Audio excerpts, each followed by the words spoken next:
አብይ አህመድ አገዛዝንና ብርሃኑ ጁላን ያስተሳሰረው ምስጢር ምንድነው የሚለውን ዘርዘር እናድርግ። እንግዲህ አብይ አህመድ ያው በኋላ ትንሽ ወደ ታሪኩ በኋላ መለሳለሁ። ብርሃኑ ጁላ ትንሽ ባክግራውንዱ ወደ ኋላ ለምን መሰላችሁ? ዛሬ ብርሃኑ ጁላ 49ኛ ዓመቱን እያከበረ ነው። መከላከያ ሰራዊት ውስጥ ከገባ ወዲህ መከላከያ ሰራዊት ውስጥ የገባ መቼ ነው? በ1971 ዓመተ ምህረት መከላከያ ሰራዊትን የደርግ ሰራዊት ሆኖ ስለተቀላቀለ ዛሬ ብርሃኑ ጁላ 49 ዓመት የኢትዮጵያ ሰራዊት ውስጥ የቆየ ሰው ነው። ስለዚህ ትንሽ ወደ ኋላ መለስ ብለን ብርሃኑ ጁላ 49 ዓመታትን ያስቆጠረ ኢትዮጵያ ውስጥ በቆየበት ምን ውስጥ አልፎ ነው የሚለውን ዘርዘር አድርገን እናወራለን።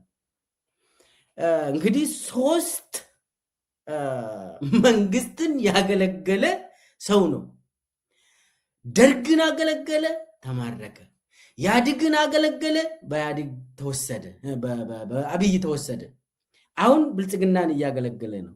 ስለዚህ ቀላል ጉዳይ አይደለም። ታሪክም ያስፈልጋል። የሱ ምን ውስጥ እንዳለፈ እሱን በደንብ ዘርዘር አድርገን በኋላ እንመጣበታለን።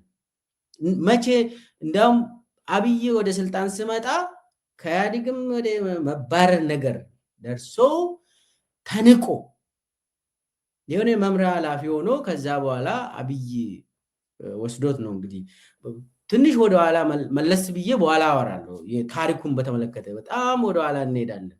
በተለይ አንዳንድ ወንጀሎችን ስለፈጸመ በሽግግሩ ጊዜ እሱ የነበረበት እሱ የመራበት ክፍለ ጦር ነበር። ክፍለ ጦርም ሳይሆን ብርጌድ ውስጥ በነበረበት ጊዜ አንድ አርሲ ኮር የሚባል እዛ ስር አንድ ብርጌድ ነበር። እዛ በነበረበት ጊዜ ምን እንደፈጸመም ትንሽ ስለምናወራ ወደ ታሪክ አሁን አልገባም። አሁን የምናነሳው መጀመሪያ ላይ አብይ አህመድንና ብርሃኑ ጁላን አንድ ያደረጋቸው ያስተሳሰራቸው ምንድን ነው? ለምንድን ነው አብይ አህመድ ብርሃኑን የመረጠው የሚለውን መጀመሪያ እንየው። በመጀመሪያ ደረጃ አብይ አህመድ ሰውን ስመርጥ ለስልጣን አንድን ሰው ስመርጥ አብይ 4 መስፈርቶችን ያያል። ይሄ ለብርሃኑ ብቻም ሳይሆን ለማንኛውም የአብይ አመራር ሆኖ በፖለቲካ ዘርፍም በወታደራዊ ዘርፍም ለመመደብ በክልልም በፌደራል ደረጃም በአዲስ አበባም በድሬዳዋም ለመመደብ 4 መስፈርቶችን የአብይ 4 መስፈርቶችን ማሟላት አለብህ ሹመት ለማግኘት። አጠቃላይ የብርሃኑ ብቻ ሳይሆን ይሄ አጠቃላይ ነው። የመጀመሪያው ኢግኖራንት ወይም መሃይም መሆን አለብህ። ምንም የማያውቅ ሰው መሆን አለብህ። አብይ ፊት አብይ አንተም መብለጥ አለበት። ኢግኖራንት ካልሆንክ ደግሞ ጨካኝ፣ አረመኔ፣ ርህራሄ የሌለ ሰው መሆን አለብህ። ኢንሂውማን የሆነ ሰው መሆን አለብህ። አብይ አንተም መርጦ የሆነ ቦታ ለማስቀመጥ። ሶስተኛው ወንጀለኛ የወንጀል ባክግራውንድ ሊኖሪ ይገባል። ከአብይ ጋር ለመቆየት ለአብይ ለመስራት ወንጀለኛ ሆነ መቅረብ አለብህ። የወንጀል ከዚህም በፊት ወንጀል ሰርታል ከሆነ በደንብ ትላላካለህ፣ ሰርቭ ታደርጋለህ። ስለዚህ ኃጢአት ያለው ሰው ነው የሚመረጠው። ከዚህም በፊት በተለይ ደግሞ በባለፉት ስርዓት ውስጥ የነበሩ ሰዎች ስለገደሉ ነው። ከዚህም በፊት ገለዋል፣ የሆነ ነገር አድርጓል፣ ሰብአዊ መብቶችን ጥሷል። ቢመረመሩ ወንጀለኛ ናቸው ተብሎ የሚታሰቡ ሰዎችን ወንጀለኛ ነው ወይ ፖቴንሻሊ ብሎ አብይ ያያል። አራተኛው በሱስ የተጠመደ ወይ ደግሞ ሌባ ዘራፊ የሆነ ወይ ደግሞ በአዲስ መልክ ሌባ ዘራፊ ለመሆን ዝግጁ የሆነ ሰው ነው የሚፈለገው። ስለዚህ ያ ካልሆነ ደግሞ ልክ አብይ የሚለውን እንደ በቀቀን የሚል ሰው ያስፈልገዋል። ለምሳሌ አሁን ሬድዋን ሁሴን የኢህአዴግ አፈቀላጤ የነበረ ሰውዬ ጌታቸው ረዳም ይመጣል፣ እዚህ ውስጥ ይገባል። በቀቀን እንደ በቀቀን ክሌቨር ፓሮት ሆነው አብይ ያለውን በየመድረኩ የሚደግሙ ሰዎች ናቸው። ይሄን ከዚህ ውጪ ሰውን አይመድብም አብይ። እነኚህ በአጠቃላይ ኢግኖራንት ወይ መሃይምም ከሆነ በቀቀን ሰው የሆነ ጨካኝ አረመኔ የሆነ ልክ እንደ አብይ ወንጀለኛ ወይ ደግሞ ወንጀል ለመስራት የተዘጋጀ ሰው ከሆንክ ፖቴንሻሊ አብይ ኖት ውስጥ ገብታል፣ አንተ ትሾማለህ። ለምንድን ነው አብይ እነኚህ ሰዎችን እንዲህ አይነት ሰዎችን የሚመርጠው ብለን እንጠይቃለን። ዋናው ነገር ይሄንን እንዲህ አይነት መስፈርት ካሟላ አንደኛ ህዝባዊ ጥያቄ የለህም፣ አንተ ምንም የፖለቲካ ጥያቄ የለህም። የምታራምደው የሆነ ኮዝ የለህም። ምንድነው ያለ ታዲያ? ደንበኛ ታዋቂ አገልጋይ ስሌቭ መሆን ትችላለህ አንተ እንደዛ ከሆንክ። ስለዚህ እነኚህ ሰዎች ህዝባዊ መሰረት የሌላቸው ለህዝብ የቆሙ ስላልሆኑ የተረጋገጠለት አገልጋይ ነው ማለት ነው። ስለዚህ በዚህ መስፈርት ብርሃኑ ጁላ ብዙ መስፈርቶችን ስላሟላ የተረጋገጠለት ታዋቂ አገልጋይ ስለሆነ ሶስትን መንግስት ያገለገለ በመሆኑ ምንም ህዝባዊ ጥያቄ ወይ ደግሞ የኦሮሞ ጥያቄ የምንለው ወይ የሌላ ብሔር ጥያቄ እንኳን ቢኖሩ እንደዛ አይነት ሰው ስላልሆነ የኢትዮጵያውያን ጥያቄ አለኝ ብሎ አንድም ቀን ደርግም ሲቀላቀል ለሰርቪስ ለባሪያነት አገልጋይነት፣ ኢህአዴግም ሲቀላቀል አገልጋይ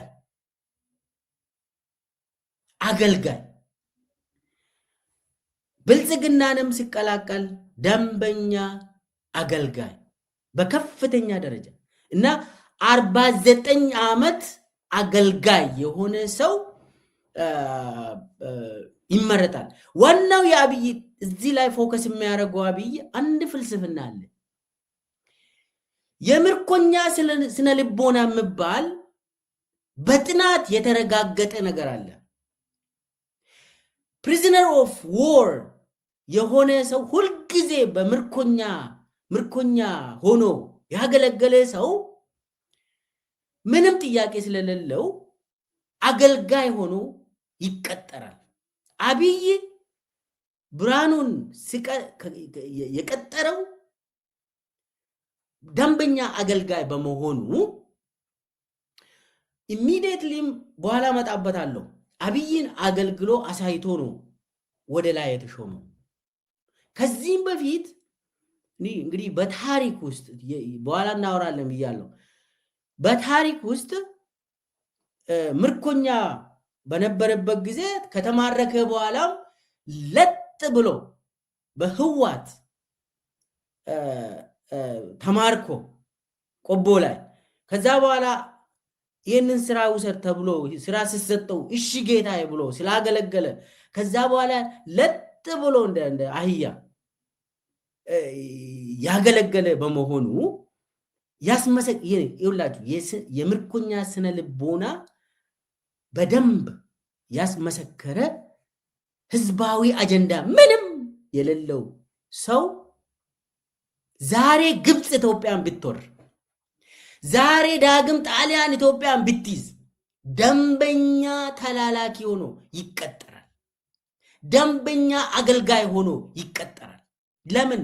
የምርኮኛ ስነ ልቦና የአገልጋይ የባሪያ ስሌቭ ሜንታሊቲ ስላለው የፈለገ ስርዓት ይምጣ የፈለገ ስርዓት ይሂድ እሱ ለማገልገል ዝግጁ ነው። በነገራችን ላይ ብርሃኑ ብቻ አይደለም። እዚህ ላይ ስናወራ ብርሃኑ ብቻ አይደለም። አሁን መከላከያ ሰራዊት ውስጥ ብዙ የኦሮሞ ጀነራሎች አሉ። በስም ኦሮሞ ናቸው። አንድም ቀን ኦሮሞ ሆኖ ማቁ ለኦሮሞ ኮዝ አንድ ቀን ያልቆሙ ሰዎች ከኦሮሞ ቤተሰብ ነው የተወለዱት። አይካድም። ቢያንስ በእናት ወይ እንደዛ ነገር ኦሮሞ ነው የሚሆኑት። ኦሮሞ ውስጥ ነው የሚያድጉት። አሁን ለምሳሌ አለምሸት ደግፌ የሱ ደግሞ 4 መንግስትን ነው ያገለገለ። አለምሸት ደግፌ መቼ ነው ወታደር የሆነው? አለምሸት ደግፌ የአፄ ኃይለ ሥላሴ ወታደር ሆኖ ነው የተቀጠረው። አፄ ኃይለ ሥላሴ ስርዓት ሲወድቅ ቀጥታ የደርግ ስርዓት ቀጠረው። ደርግ ሲወድቅ ያድግ ቀጠረው። በአብዛኛው ህዋት የሚመራው ያድግ። ከዛ ያድግ ሲወድቅ ደግሞ አብይ ስርዓት ብልጽግና ስርዓት እንትን ሆኖ አንድ ሰው ፊውዳል ስርዓትን ሲያገለግል፣ ሶሻሊስት ሚሊተሪን ሲያገለግል፣ ያድግ አንድ ፓርቲ አምባገነንን ሲያገለግል፣ አሁን ደግሞ አብይን ሲያገለግል አለምሸት ደግፌ ቁጥር 1 ላይ ያለ ፎቶ እንደዚህ አይነት ሰው ዛሬ አሁን እዛው ከላይ ሆኖ መከላከያ ሰራዊት እንትኑ መኮንኖች ከላይ ማኔጅመንት ውስጥ ያሉ ሰዎች ናቸው ማኔጅ የሚያደርጉት። ምንድነው ይሄ የሚያሳየው? እነኚህ አገልጋይ ናቸው። የፈለገ ሰው መጥቶ ኢትዮጵያን ቢወርና ቢይዝ ያገለግላሉ፣ ይቀጠራሉ። ለዛኛው ሰው ብያለሁ። ሱዳን ኢትዮጵያን ብትገዛ፣ ግብፅ ኢትዮጵያን ብትገዛ እነኚህ ሰዎች ሬዲ ናቸው ለማገለገል። ምንም ጥያቄ የለም። ለምን ጥያቄ የላቸውም? እስቲ ያስቡ። አንድ ሰው የአፄ ኃይለ ሥላሴ አገልጋይ የእሳቸው እንትን ውስጥ የነበረ ሰራዊት የደርግ አገልጋይ ሲሆን ከዛ ደግሞ የኢህአዴግ አገልጋይ ሲሆን እንትኑን ሳይቀይር ብቻ ስልጠና ይወስዳሉ። ወረድ ብሎ የመከላከያን ዶክትሪኔሽን ምናምን ነገር ቸብቸብ ይደረጋሉ። ተስተካክለናል፣ ቀጥ ጸጥ ለጥ ብለናል ይላሉ። ለጥ በሉ ናቸው።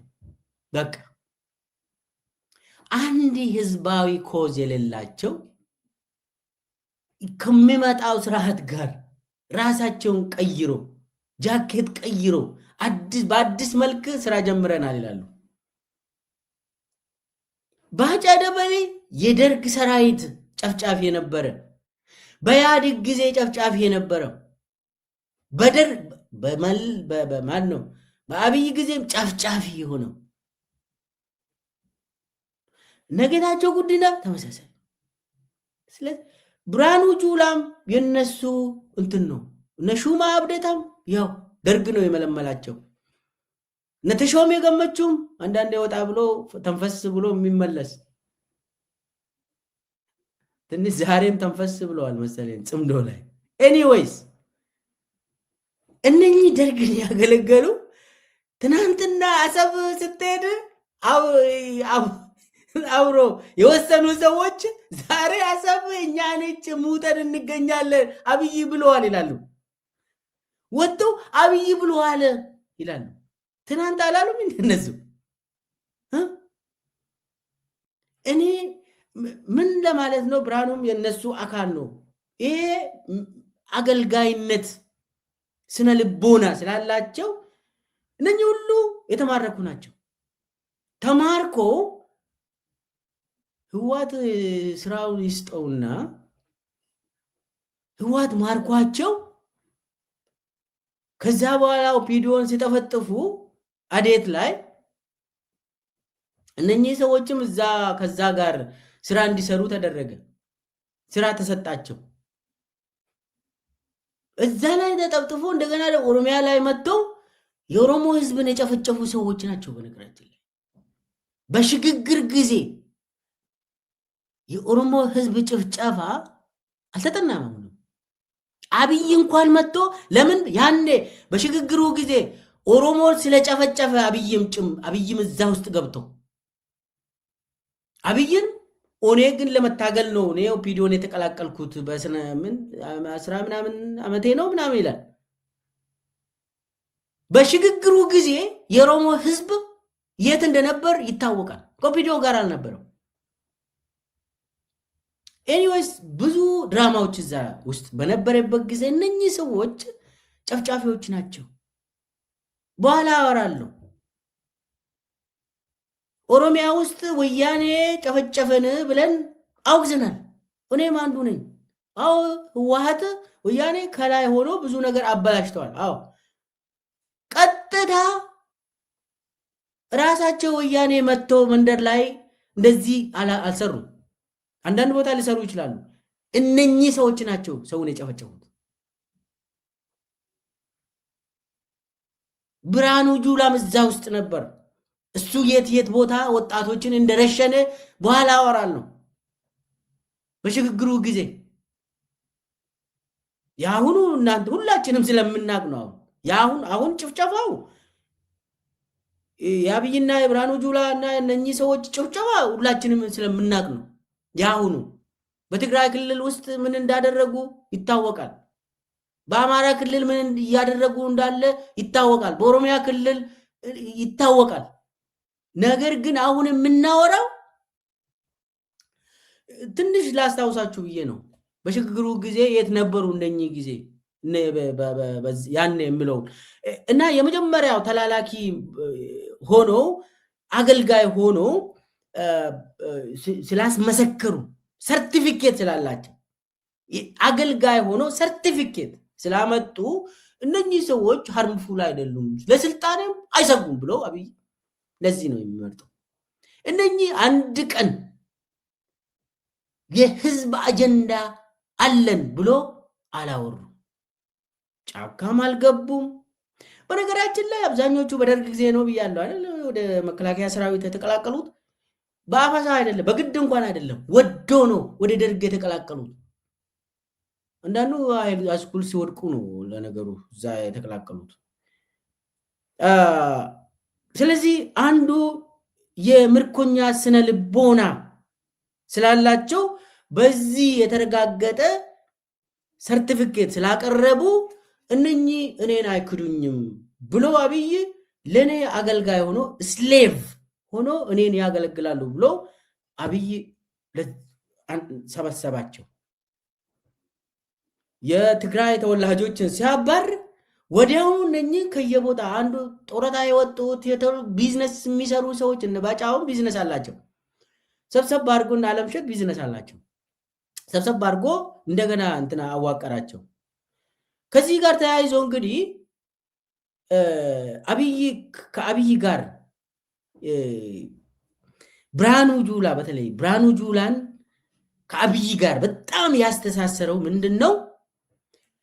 ልክ አብይ ወደ ስልጣን እንደመጣ አብይን ጌታዬ ሆይ እሺ እኔ አንተ የምትሰጠኝ ትዕዛዝ ሙሉ በሙሉ ፈጽማለሁ ብሎ አረጋገጠ።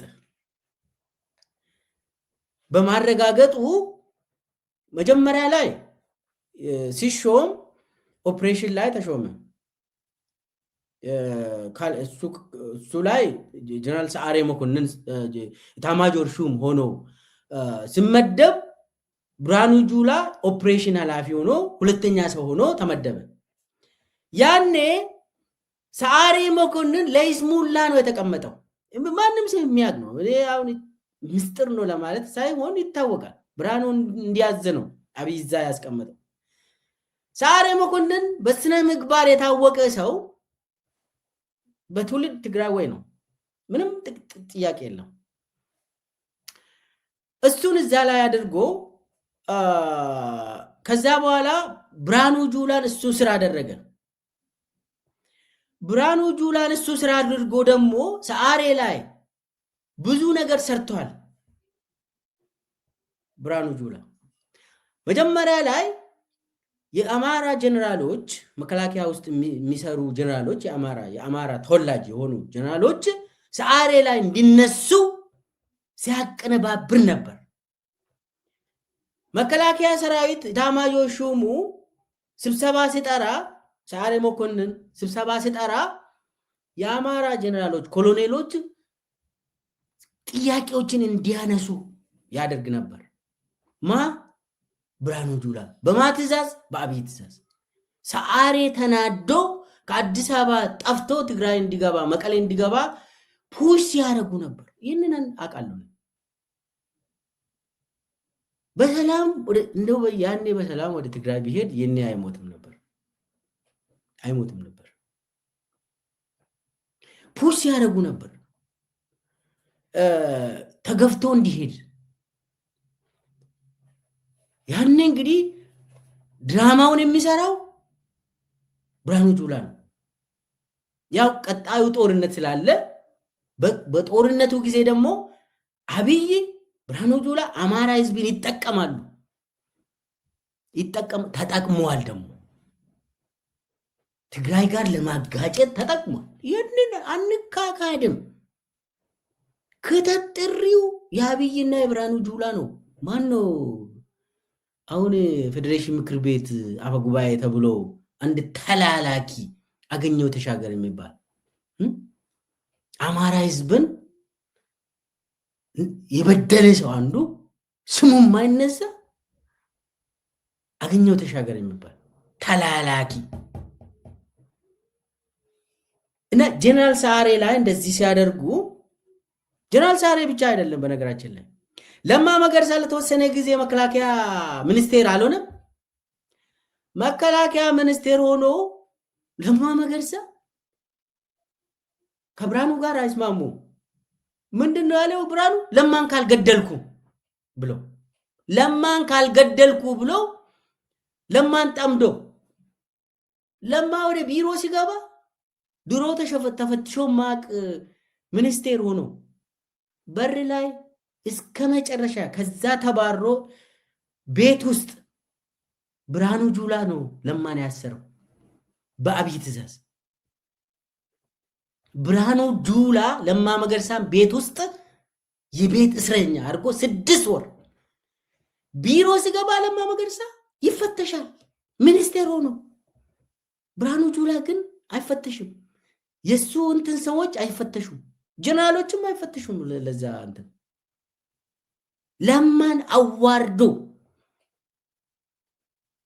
የሆነ ቀን ደግሞ እዛው መከላከያ ሚኒስቴር ውስጥ ለማን ለመምታት ሁሉ አብይ ነው የሚያሽከረክረው።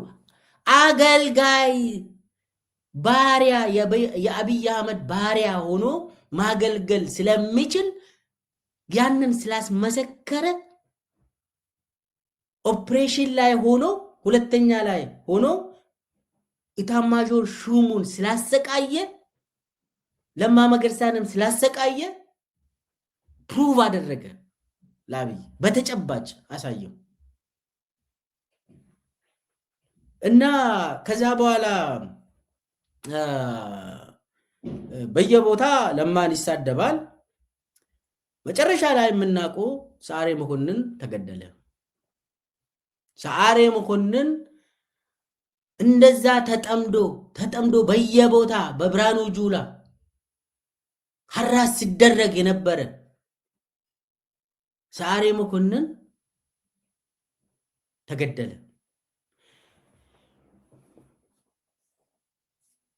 እንግዲህ ሰዓሬ መኮንን በዲቴል ማን ነው ገዳዩ ለምለው እኔ ዛሬ የምናገረው 1,000,000% እርግጠኛ ሁኜ የምናገረው ገዳዩ ብርሃኑ ጁላ ነው። ትእዛዙ የአብይ አህመድ ነው። 1 ሚሊዮን እርግጠኛ ሁኜ የምነግራችሁ ሰዓሬ መኮንንን የገደለው ብርሃኑ ጁላ ነው በአብይ ትእዛዝ። በቀጥታ ግድያውን የፈጸመ ሰው የሰዓሬ መኮንን ጠባቂ ነው፣ እሱ ይታወቃል፣ ታስሯል። ትእዛዙን እንዴት ወሰደ በዲቴል ቀኑ ሲደርስ ይወጣል። እኔ እዛ ውስጥ አልገባም፣ የሚጎዳ መረጃ ስላለ ነው፣ የሚጠፋ መረጃ ስላለ ነው። ዲቴል ውስጥ አልገባም። ነገ ምንፈልጉ መረጃ ስላለ እዚሁ ላይ ላቁም። የሰዓሬ መኮንንን ግድያ ግን ገዳዩ 1,000,000% ሁኜ የምናገረው የሰዓሬን ግድያ የመራ የገደለው ብርሃኑ ጁላ በአብይ ትእዛዝ ጨርሶ ተብሎ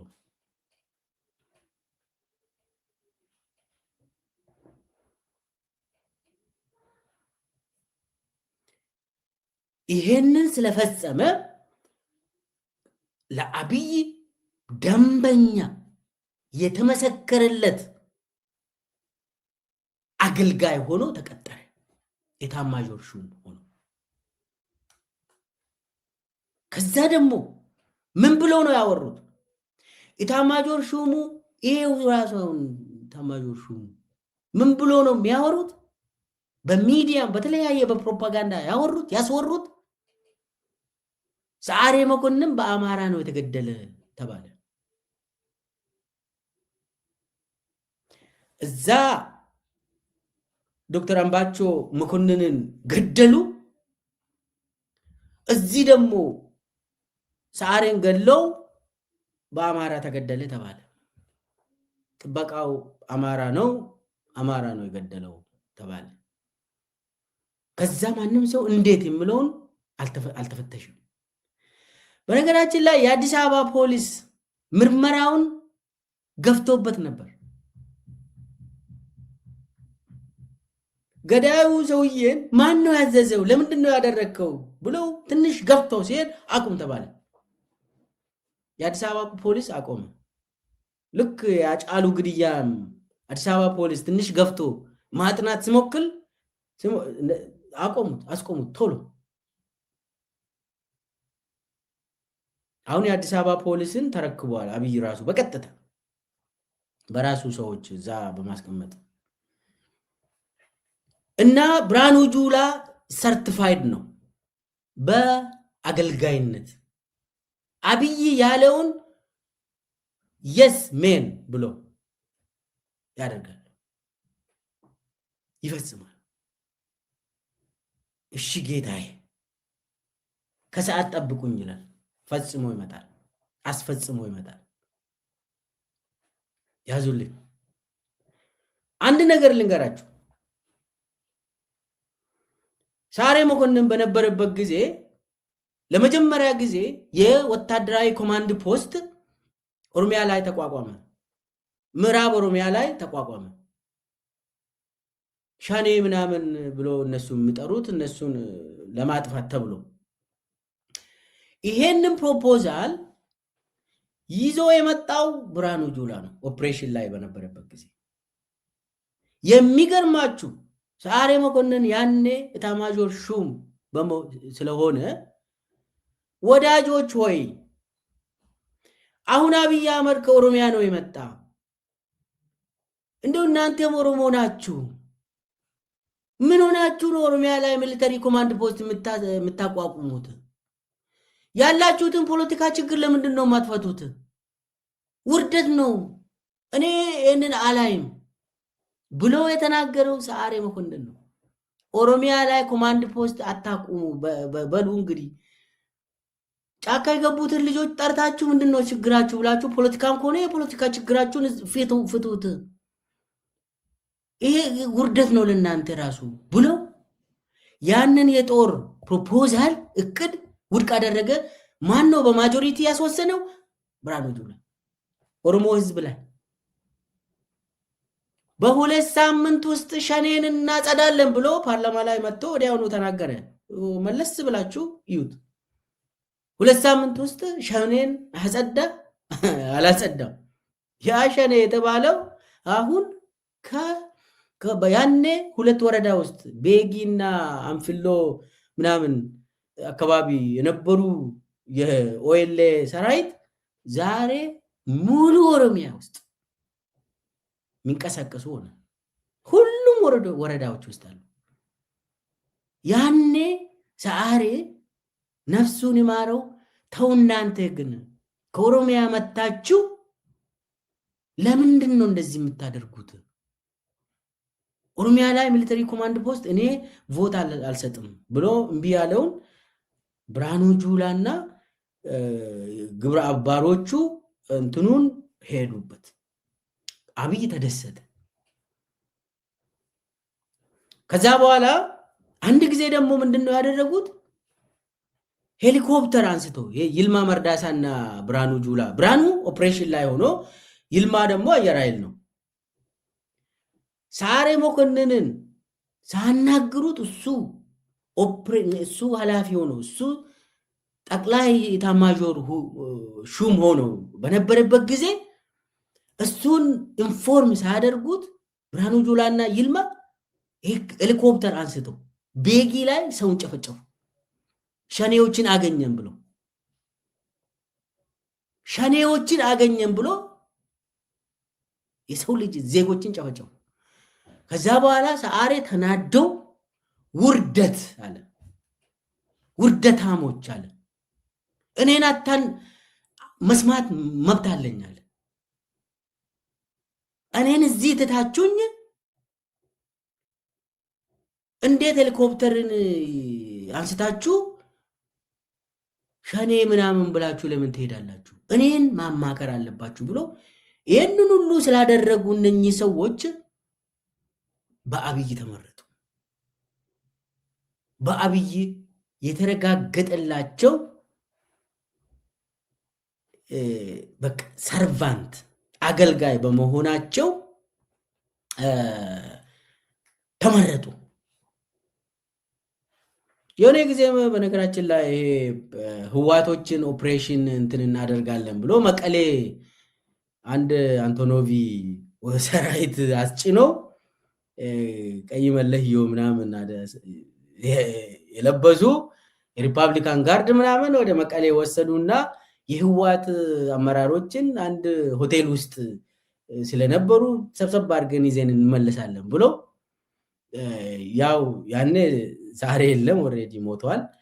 እነ ብርሃኑ ያው አብይ ስለላካቸው ያንን ለማድረግ ሞከሩ፣ ከሸፈባቸው። ወዲያውኑ የተላከው ወታደር በህዋት ተማረኩ፣ ታሰሩ።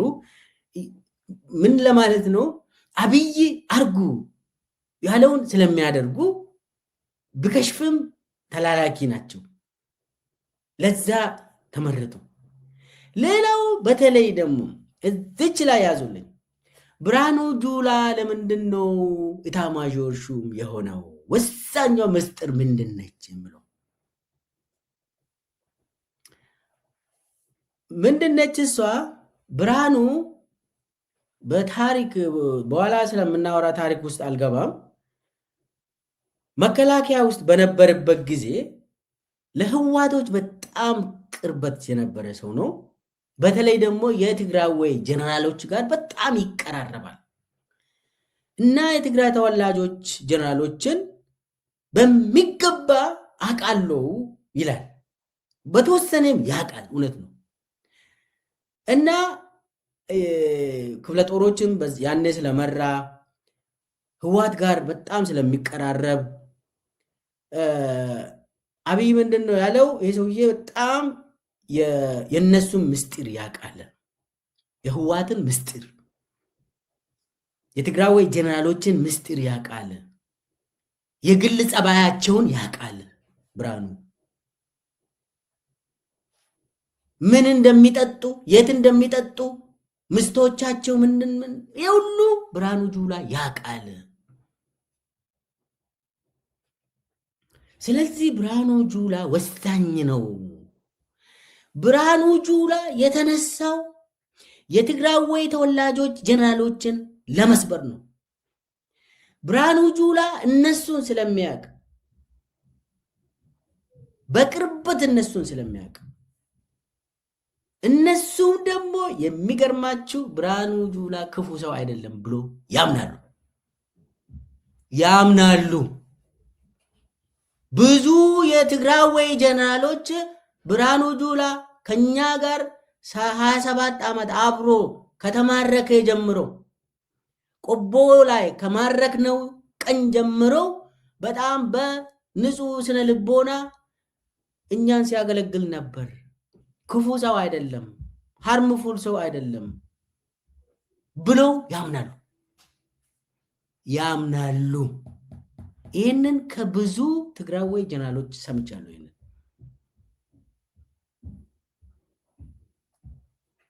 እና ይሄ ሰው ክፉ ሰው ስላልሆነ ለነሱ እነሱ ጋር ብዙ ጊዜ ስለቆየ እነሱ ጋር ተሹሞ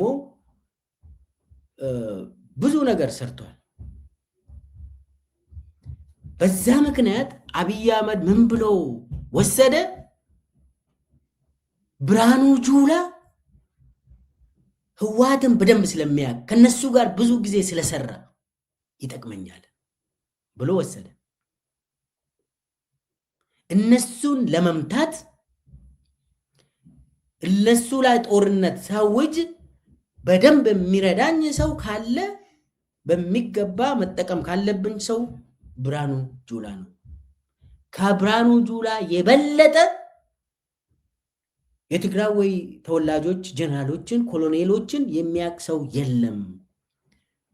እዚህ ላይ አንድ የትግራይ ጀነራሎች ሰውየውን አምኖታል በሚገባ።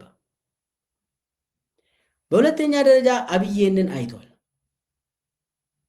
ስለዚህ የትግራይ ጀነራሎች ጋር ላይ ጦርነት ለማወጅ እነሱን ለመምታት አስፈላጊ ሰው ማን ነው ከተባለ ብርሃኑ ጁላ ነው ማለት ነው። በዚህ ምክንያት ብርሃኑ ጁላ ተመረጠ። አጌንስት ትግራይ ነው የተመረጠው። ስለዚህ በዚህ ደረጃ ነው የምናየው። ይህ ሀቅ ነው፣ ዝም ብዬ አይደለም። ነገ የትግራይ ጀነራሎች መናገር ይችላሉ፣ ዛሬም መናገር ይችላሉ፣ መብት አላቸው። ግን ደግሞ አብይና ብርሃኑ ጁላን ያስተሳሰረው ዋነኛው ነገር የብርሃኑ ጁላ እንደ ማለት ስሌቭ ፕሪዝነር ኦፍ ዎር ሆኖ ማንንም ሰው ለማገልገል የተዘጋጀ ሰው ስለሆነ ነው።